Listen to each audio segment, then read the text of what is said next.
As in practically all European countries, the national life of Spain was concentrated in its capital.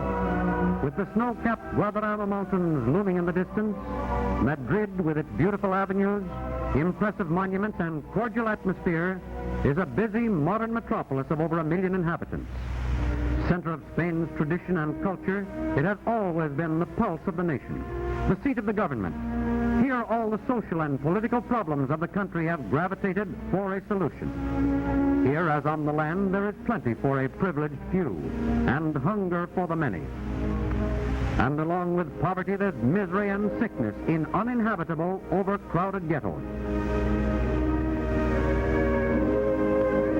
Unemployment was never due in Spain to an oversupply of workers, since great numbers continually migrated to other lands, but because of persistent industrial oppression to any kind of organized labor.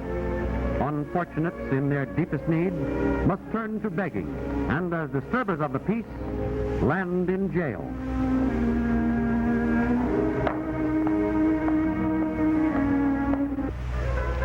There are street manifestations with the forced intervention of the police, but the rising tide of a progressive populace threatens to overthrow once for all the last remnants of the old order.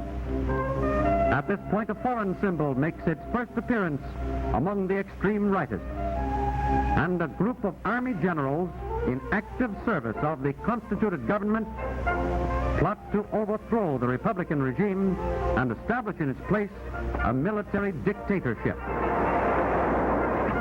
On the 19th day of July 1936, 2 mines exploded almost at the same time. The coup de force of the army generals provoked a revolution of the people. The military uprising was intended to overwhelm all Spain, but was itself overwhelmed by the unanimous indignation of the people, who not only fought back courageously with whatever arms they could grab, but together with the loyal police forces, stormed the garrisons of Madrid and Barcelona and disarmed the regular forces.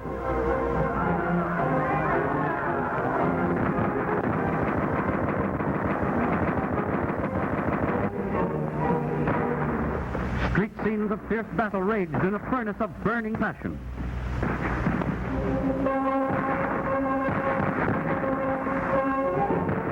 The populace threw up barricades of stones and mattresses and vanquished the rebel forces with their own machine guns and cannons.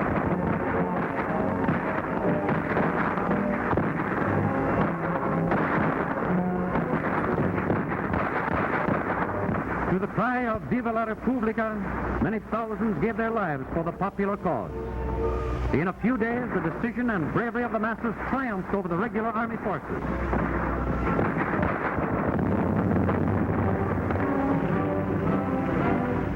The victory of the Republic seemed assured. The chief of the insurrection, General Sanjurjo, was killed in a plane, and the leading strategist of the insurgents, General Godet, surrendered in Barcelona. The third leader, General Franco, with the pledged support of foreign powers, was encouraged to continue the fight. News of a threatened march on Barcelona from the rebel-held Zaragoza reached the Catalan capital. Volunteers rose from the surging masses on all sides, and a first column was formed to march to Aragon. 5 years before, Alfonso was dethroned in the midst of popular rejoicings over the end of a rule by dynasty and the beginning of a government by the people. The Second Republic of Spain was founded without bloodshed, and now the people themselves had to face their own army generals in command of legions of Moors and mercenary troops brought over to crush them.